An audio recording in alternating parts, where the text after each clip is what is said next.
Okay, ladies and gentlemen, dear friends, welcome to another episode of our podcast, Two Dudes, One World. And finally, we're literally expanding our worlds because we are in a different world. We're not two dudes today, we're three dudes, and we're ready for you to share another exciting episode. First of all, I would like to say that I'm very pleased to have my dear friend next to me, Justin Soon, who's going to be the guest for today's episode. And I'm really excited because he can bring a lot of interesting topics that we can discuss throughout this episode that can be so broad, so complex, and that can be turned into the whole series, not only one episode, but literally a whole series. So I'm really pleased. I'm happy. Thank you, Justin, for your time. Thank you that even despite your busy schedule right now, preparing for your concert, you still were willing to do this, and I think it's gonna be good. Well, thanks very much. This is a lot less. This is a lot less pressure than I felt from that forum we did a few days ago. That was really abrupt and chaotic. But yeah, thanks for having me. It's such an honor to be on the podcast, especially after watching the first episode. Awesome. I kept thinking to myself, "Oh, when is he gonna invite me? I should invite myself on." That's a nice thing. No, dude, no.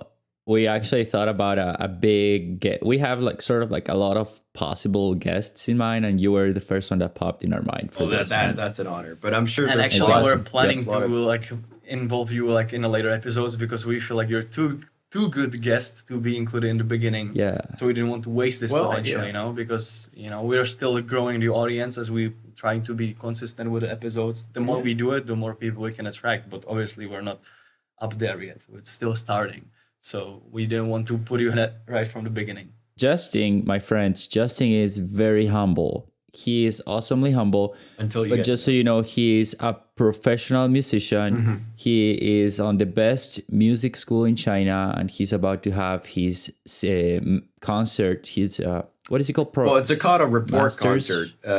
No, I'm not there yet. I'm not there yet. Not masters. But not there yet. He will have his report concert that will be a lot of the most influential people from China are gonna be there and supporting him, and he's gonna show everybody his talent and his determination. So how about Mathieu? Because Justin's too humble. How about Mathieu? You give a little bit of introduction of who's Justin, please, and then we start diving into the talk. Yeah, I say it very openly with so many of my friends. Justin is one of the most interesting peers that I've ever had in terms of his understanding of so many different things in the world happening. That being said, from culture, from politics, from all the different fields together, because he is himself a very curious person, and his very good skill is that he's procrastinating but getting all of this broad knowledge. Instead of focusing on his things that he probably should, because of the conservatory is a very prestigious school, esteemed school, he has so many requirements. He likes to, collect all the data on the bits and pieces and putting them together into his capacity in his brain to create this whole puzzle for himself. So absolutely, he is a very interesting person who has a great knowledge and who has a very good ability to share the knowledge with other people. And his life experience provided with him with so many unique insights into things. And I'm super happy to share it. But maybe, Justin, you should give us an introduction. Why we're in China? Why are we in China? What's happening? Well, that certainly sets the bar really high, doesn't it? It's a modest introduction as far as introductions go. I mean, I don't know where to start, really. So I'll just, I guess, I'll just follow up on what Matt said, But yeah, there are places where Matt and I differ, because ever since I've met Matt, he's been very, very determined on what he's been doing. He knew exactly what he wanted to do, even though he's still a very studious person. He's, he has a lot of interests and curiosities, but he knew exactly why, we went in China, and he was very objective about what he wanted and what he wanted to do. And when I first met him, I was still in a really almost a catatonic state, because I was, going from, because I was actually mostly raised in Hong Kong, right? If you know Hong Kong, it's a city within China, but it's technically not a part of China, culturally speaking, and it's much more, I guess, liberal, you could say. And for me, growing up, music was just it was an important part of my upbringing, but it was just a part, you know what I mean? And going from that environment to the conservatory here in Beijing was a very drastic, it was a very dramatic leap for me, you know. So, and when I arrived, I was still, you know, not in the right headspace. So Matej came as an exchange student, right? Initially was described as a Ukrainian exchange. Ukrainian, really? Who told you that? Wow. Who do you think? Let's take a wild guess. Yes. That's hilarious. But eventually, after I got to know him, you know, everything, all the pieces fell in place. So yeah, I mean, it's been a very interesting journey because in some ways, Matt and I, although I would say I'm much more closely linked to China, but in many ways we are outsiders in this environment. So I feel like that's what really, you know, what really drew us together. You know, you know, because we were both strangers in a strange land, essentially. You know, I was a little bit more accustomed to it than he was, but still, it was a lot of it is a uphill battle at the conservatory.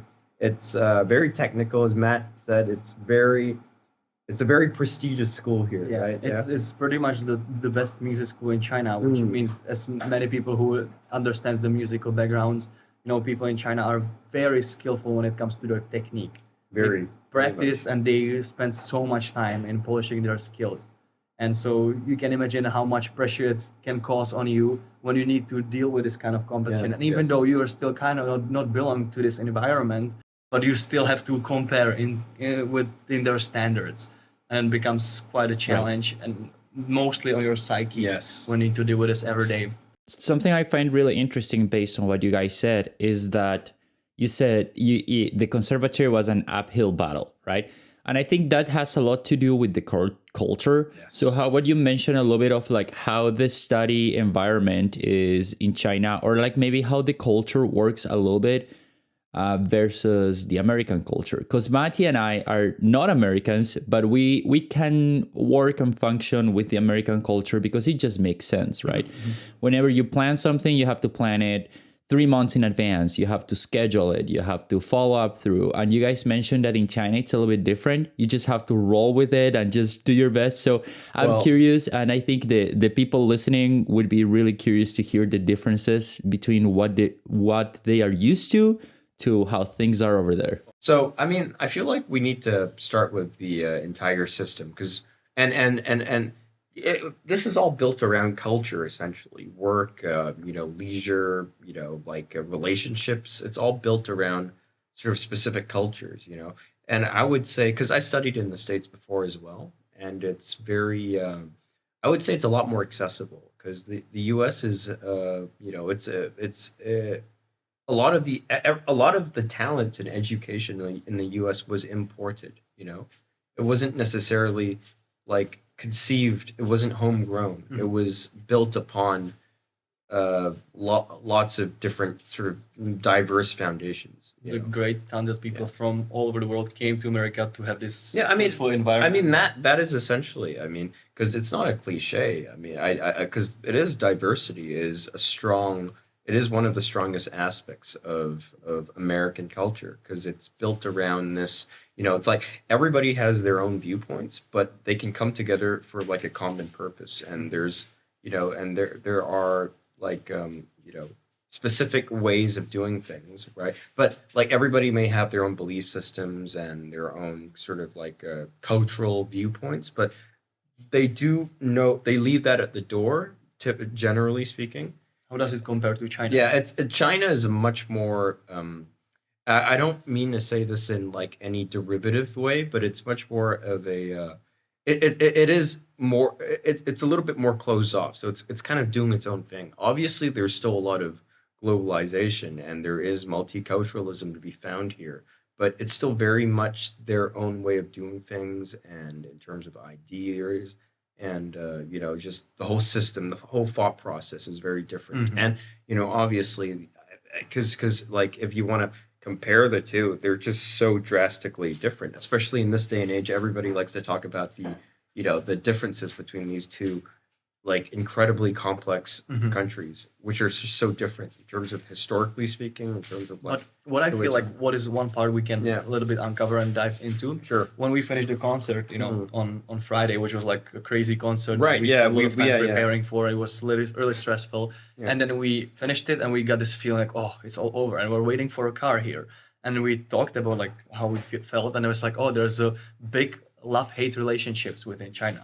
Like, okay, like you can complain about so many things, but eventually you feel like there's something that wants you to be here and something that feels so good about being here. So what do you think is that for you, or how do you think, because we have a unique opportunity to bring for the audience is mostly based outside of China, Sure.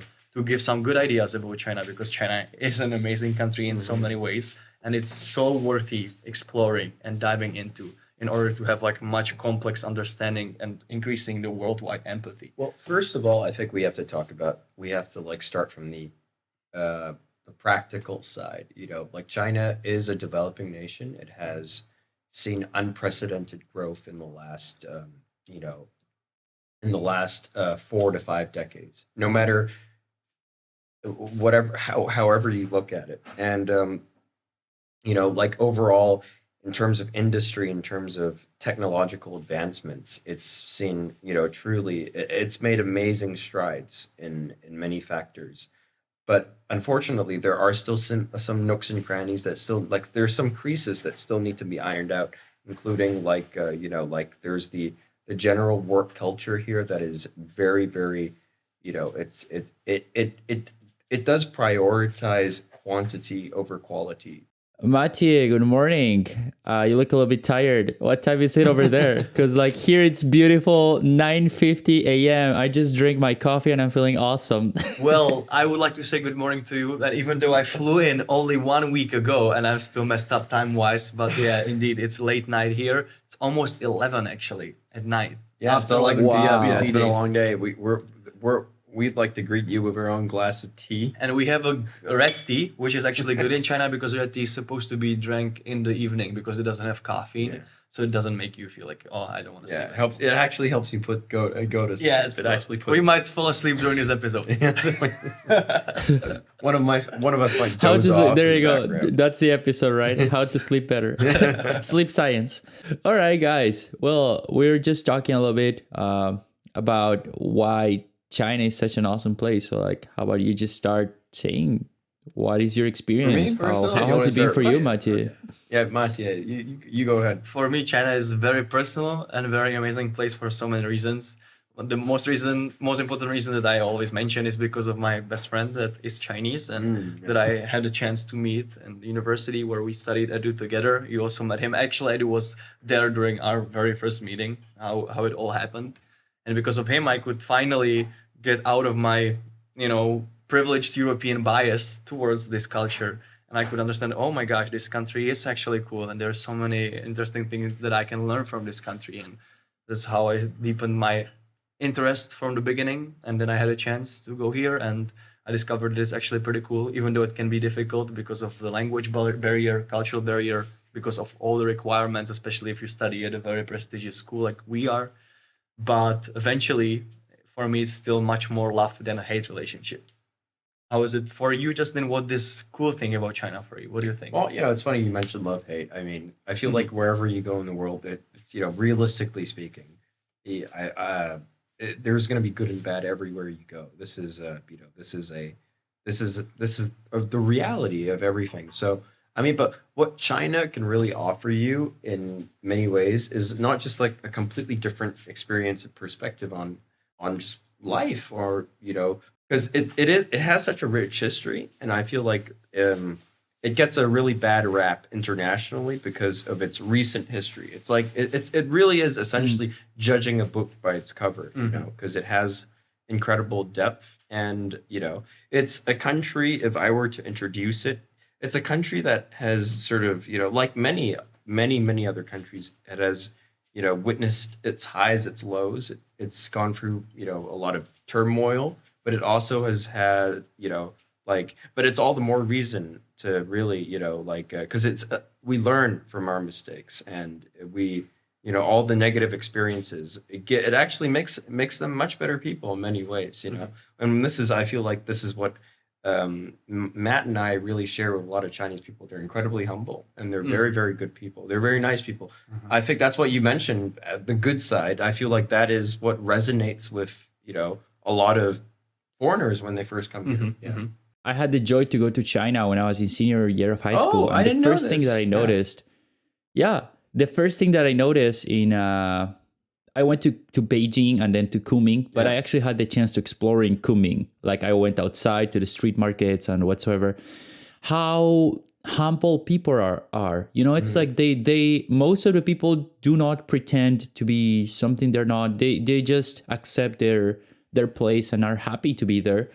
And also how much people are rooted in the cultural beliefs and cultural values. Sure, It's like you definitely see people using traditional clothes. You see the architecture that resembles traditional. Yes. Yeah, of course, the globalization, you have mentioned it, but in America, what we're transitioning to right now is just have cookie cutter boxes houses.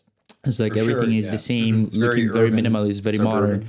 Yes. But in China, it's cool to see that wherever you work, there's villages that resemble and that keep all the traditions, keep all the culture alive, and it's so wonderful to just like walk a couple of minutes and then out of a sudden you find yourself 2,000 years ago just experiencing the things that people experienced in the past.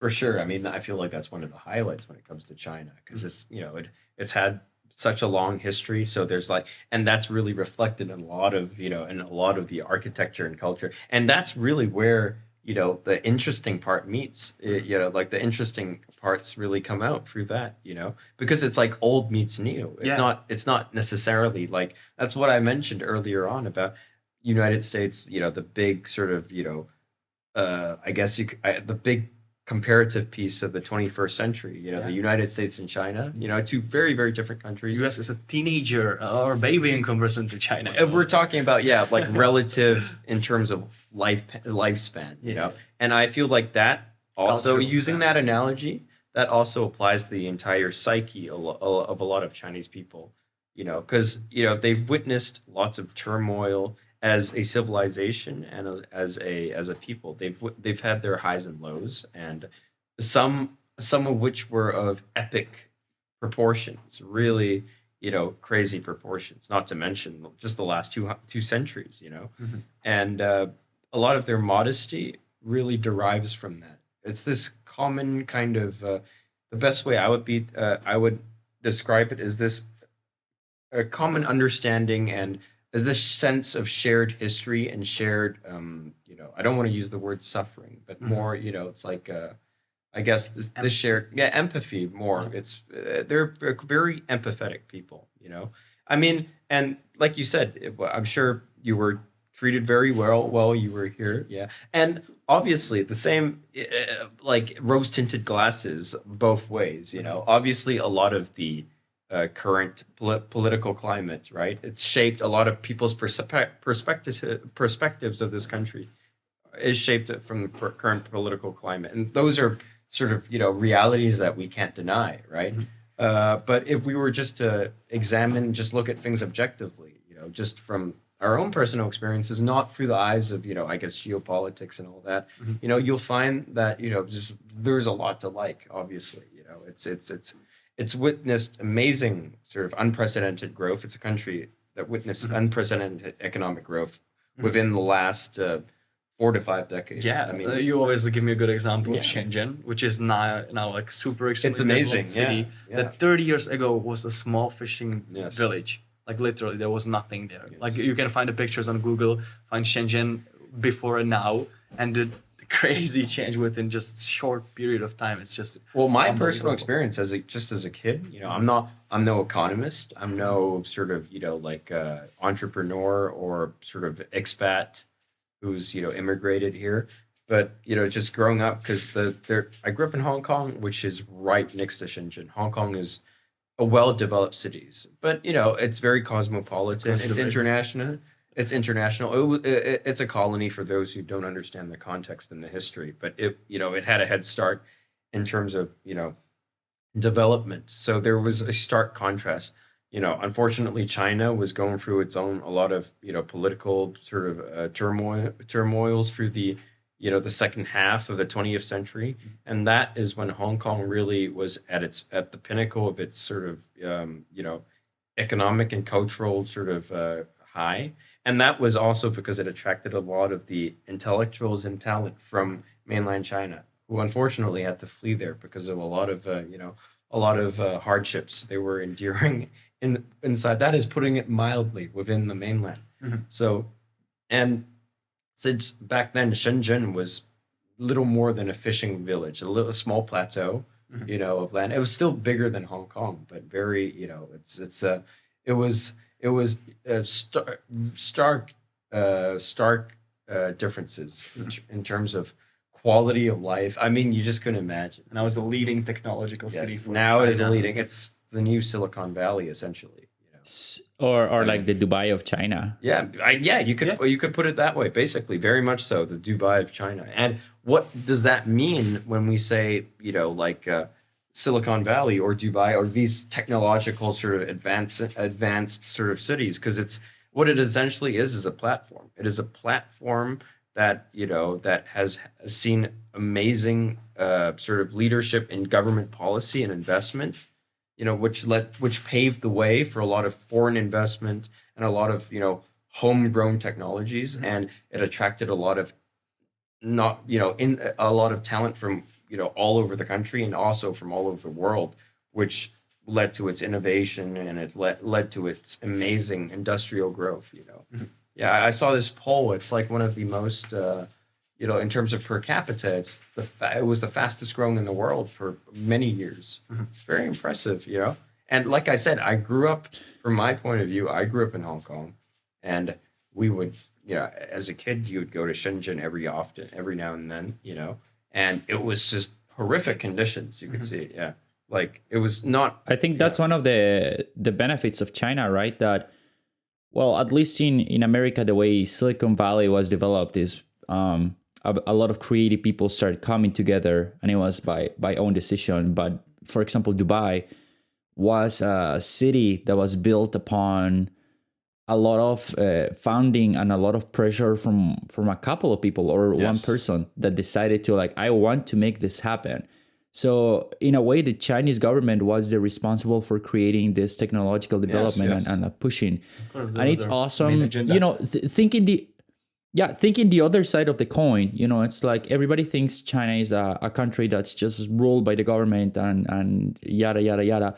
But the government also has good intentions, such as creating places like Shenzhen that has all of this technological development and is pushing to the improvement and better understanding of things that need to be addressed. So I think that's something cool, really cool if you put it from that light. These are really good points, because as I mentioned earlier, right, I didn't mention this earlier, but a government, in my opinion, is only as good as the people it serves, really. And I feel like regardless of this applies to virtually any society on the planet, as the people's satisfaction of the government really comes from the state of the economy. Regardless of politics, or regardless of so-called, you can coin words like authoritarianism and how there is a lack of democracy here. And to be fair, objectively speaking, I had a Western education growing up, so to speak, and these are all values and these are all kind of ideologies I can sympathize with. But I feel like, if everything, there's always another side to everything. And it's very important to examine things from the other side, not to just, not to just shun and just, completely shut out the other side. But it's also important. And I feel like that also, you come out more stronger on the other end. And regardless of, what ideals of beliefs or what styles of government you believe in. That's all I can say on that matter, Let me now bring it a little bit back to the shallow, even though I would like to go deeper and deeper. But we mentioned a good point at the beginning, China is a cool place to discover when old meet new, Yes. right? And I feel like Beijing is a very cool example of it, because right now we're in the capital city. Right now it doesn't look like we're in a capital city, right? Like we're actually in an alley that has like it kept his like own vibe, old traditional vibe for a long time. Yeah. And that's very, very significant about Beijing. Of course, you have the developed modern city center with all the technological and cool companies as well. But then you just take a turn and you appear like 300 years ago almost. It looks like a completely different place, and it lives its own life. You know, you can go on the market there. People are selling street food, like dogs are playing there, kids are playing there. And it's completely diverse. And I think this is something extremely unique about this place, which is so hard to find in different places, especially in America. And also like, right, and China, yes, China is one of the leading countries in exporting products, yada yada, but also China is one of the leading countries in exporting culture. Something that blows my mind is Chinatowns all around the world. Yes. It's crazy. And like, no matter the country that you go, there's always gonna be a Chinatown that resembles the similar architecture, similar like the doors, the similar pillars, the lions stepping outside. It's so This cool is a very cool that you point. can Like, Because Chinese people are always very entrepreneurial. and also, like, before I came to China, I was like, why Chinese people, whenever they leave, they bring everything with them? It's kind of boring. They should adapt to their like different culture and be more with the people. But now I understand, because their culture is so strong, so cool. This is their home. They love it. Like, they actually honestly love it. So they just want to have it with them. And I actually cannot imagine, after experiencing China from within, being a Chinese person who leaves this country and actually losing the touch with this. Because even though if you go to a Chinatown in America and it looks pretty cool, it's so much different from what is actually happening here. Even the food, you know, it's much similar than if you go to regular Asian More restaurant. generic, I guess. It's generic, yeah. It is more generic. I And- mean, yeah. And I cannot imagine like how the people have to feel sad about it, you know, many times, because this country is just experiencing, even though there's lots of chaos and everything, but there's this unique balance and peace when everything works somehow together, even though you don't understand how, but it just works like that. And you don't have to worry that much. Which I think is super Hey, you unique. just described my life, Maciej. You just described my life. High There's five for that, man. this balance in chaos, but it works somehow. It works somehow. That's our It life, works man. somehow. It just works. It's like you take the bicycle here, It and just like works. there's like thousands of people everywhere, and you're like scared you're gonna crash, but actually you don't crash. It just somehow works out. And even though it's a busy city, it just somehow goes. And even the cars are cute, you know, they're honking, doo-doo-doo-doo-doo, and just it goes its own Well, way. I feel like people are also very, courteous and very understanding of Yeah. other people. In comparison to when you go and we're like, hey, you, what are you doing? And you can imagine, Yes.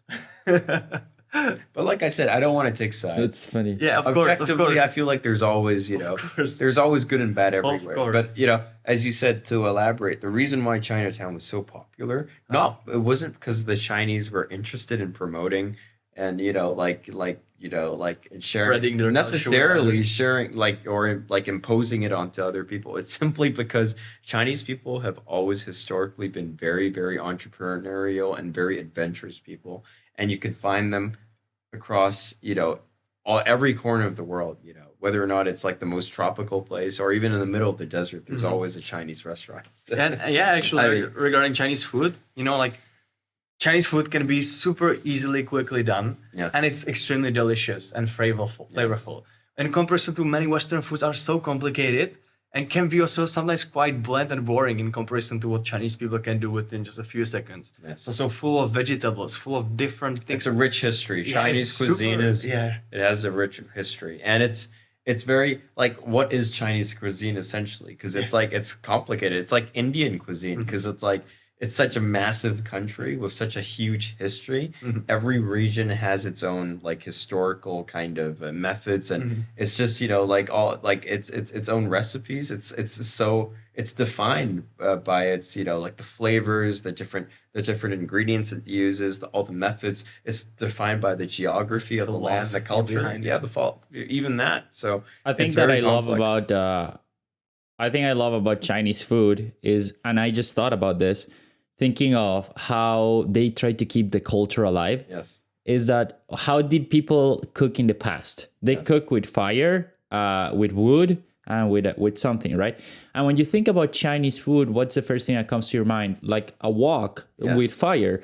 So it's like a lot of modern kitchens transitioning to electric stoves and whatever, but like Chinese people love to still use their wok on the open fire, so they can keep resembling the fact that they used to cook on wood, and like they need to like have the smoked flavor and like have the oil turn on fire and do all the show. It's so cool if you think about it. It's like one of the even in the reasons, food you can find, even in the food you can find that people are keeping the traditions alive. Yes, that is very much the case. And it's just, it's like for them it's not necessarily like this need to keep the tradition alive. It's just if it ain't broke, I mean, like and for walks, like my understanding is because that's also grounded behind the there's a science and there's a logic behind everything. As you guys said, like like your experience here has been like it has been chaotic. It has been it has had its own.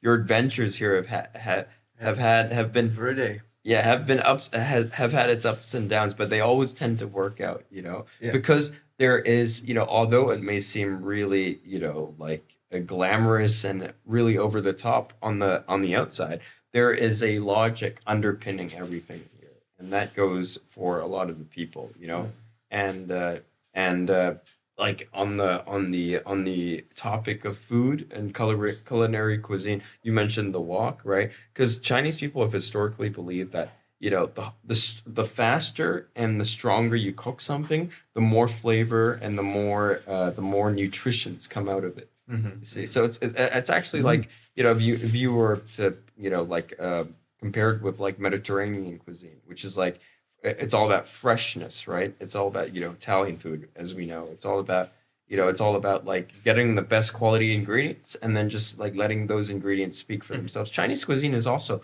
like, it also shares that kind of philosophy, but the methods are very, very different, you see, because it's all about like gaining the most from the ingredients. And China has always had an abundance of resources and, like all kinds of, and China is very rich in terms of like it has variety. That's, you can see that in the cuisine, because there are deserts here, there are tropical places here, there are mountain ranges, there are rural Chinese areas. people don't need to travel abroad because there's everything. The country is self-sufficient. Historically, it has always been self-sufficient. That's something that like they but they still do. They're still very curious about the world, which is a very important thing. I mean, they're very entrepreneurial. They absorb a lot. And Chinese culture is actually an amalgamation. It's a melting pot, if you look historically speaking. Obviously, I don't want to reduce. Even right now, we're talking about 5,000 years of history, so it's hard to like condense all of that into all the ethnic groups, even still like Yeah, but China has always had, for anybody who knows something about Chinese history, it's it's kind of like Egyptian history. It's divided into different dynasties, and each dynasties are it's like or even it's like the English. It's defined by the royal houses that were in charge, and the fall of them led to the the birth of another dysty. And this is still kind of engraved within today's Chinese, like. Well, yeah, in many ways, like culturally speaking, respect. Yeah, it's more about respect than obedience. That is although like sometimes as some people do, it can become a little bit extreme.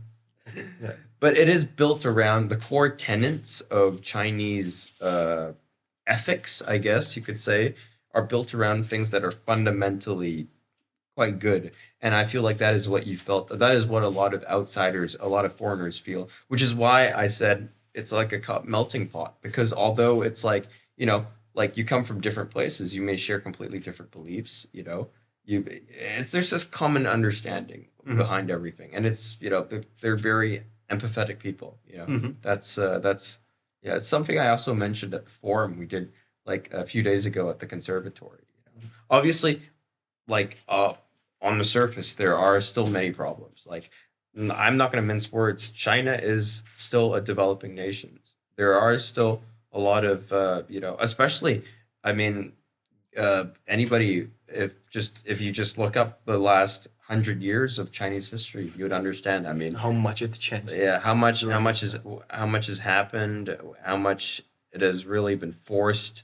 Of a lot of sort of hardships people have endured here, a lot of erosion, a lot of destruction, unfortunately, a lot of like nefarious forces from outside and from within the country. Which means that actually right now China is in a very good period. Yes. Because right now they're experiencing prosperity. They're having finally hope. They Yes. finally don't have to suffer that much. Yes. So actually Chinese people are really enjoying their lives in Yes. many ways, even though there's lots of hardship because there's so many of them, big competition for anything. But actually, yes, we can say they're having better and better lives. And this hope is very strong in here. You come here and it feels like, like America is famous to go there to chase your dreams. But here, it feels like you can make it happen somehow because the opportunities are out here. So I think this is something that we can mention as the last topic before we finish for today, because we scratched culture.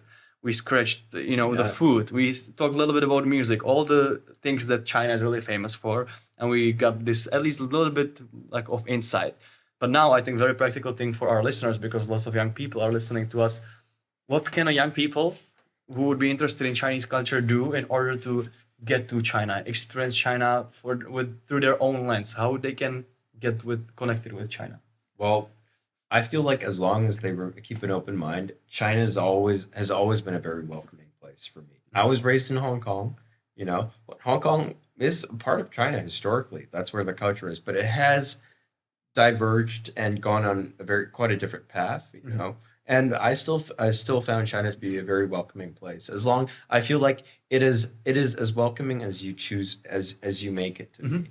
And I especially feel like that's a good note to really welcoming leave it to on. foreigners. It is very important welcoming point. for Right. foreigners. Yeah, Yep. of course Yep. it's not perfect, right? Like I said, there's good and bad everywhere you go in Yeah. the world, and there still are some problems with communication here, and in terms of Not like- only because of the language, but because of the they cultural can context. quite a little bit chaotic. Yes, culturally speaking, there are still some problems, but overall, in the end, like people here are very hospitable, and I feel like that's that's typically the aftertaste. Like Matt has, like it's funny because Matt, after leaving China, he had nothing but peaches and creams to say about it. He kind of he forgot a lot about the negative stuff, because Yeah. the negative stuff was just very it was very forgettable. It was negligible. Absolutely. It wasn't it wasn't important. Actually, very interesting. When I was there for the first time in China, I felt like in many ways I was also suffering, and I felt like I almost Yes. burned out in here. I felt like I reached my personal pinnacle in here so far in my life, as well as I burned out at the same time, which was like such a crazy Pokemon combination. evolution. Exactly. But as Yeah. soon as I left, I was like, I miss this place so much. And I came back without any negative memory, which is insane. Like without any You negative know what's funny? memory. It's like it's like You know what's the funny? flashy thing from MIB. Yeah. Yeah, something very interesting is like whenever you get sick during a vacation trip, you're not gonna remember when you got sick. You're not gonna remember, like, you're just gonna remember the good things. Because I remember vividly that in China, when I went there, I got a cold, and I had 1 week where I was miserable, like 2 weeks where I was miserable. But I only remember the good things about those 2 weeks. Even though my nose was stuffy, even though I was feeling icky, I just wanted to go to bed all day long. I just remember the good things, because that's how human nature is, and that's how that country is, and that's how things are. So it was awesome talking with you guys. It was definitely a great merely scratched the surface. episode. As I said, this could be for the whole series. Yes, of, there's so much to go episodes, on. There's so much. because it's There's so such much a to fill in deep on. context. But I'd love, like, if your viewers have any questions in the future, like, because I'd really be interested to hear, like, what, like, their curiosity. Yeah. If there's any questions Absolutely. I can answer. Guys, let us know if there's anything that you either didn't understand or you were even more curious. Like or and wanted to more subscribe. know. Yeah, first of all, like and subscribe, share it with your friends. The word of mouth is very important for us. And just let us know something you don't know, you didn't know, and you're more curious. We'll be super happy to do this again. Probably not from China together with Justin like this, but we can call. We can always get connected somehow, even though there's some Yes, sir. problem with Chinese internet, which is also a fun part. But we can handle and we can figure it out. All right, guys, you have an awesome time in China, and I'll see you next time. Thank you, Edu. I'll and see you next time, man. Edu here soon as well. We'll Yes, meet all here. Hopefully Hopefully, we'll get to see you here. We can do a podcast after you experience China. We'll get a follow-up Yes. after that. Thank you so much for listening. Take care. And stay safe, stay well. See you next time. Yeah.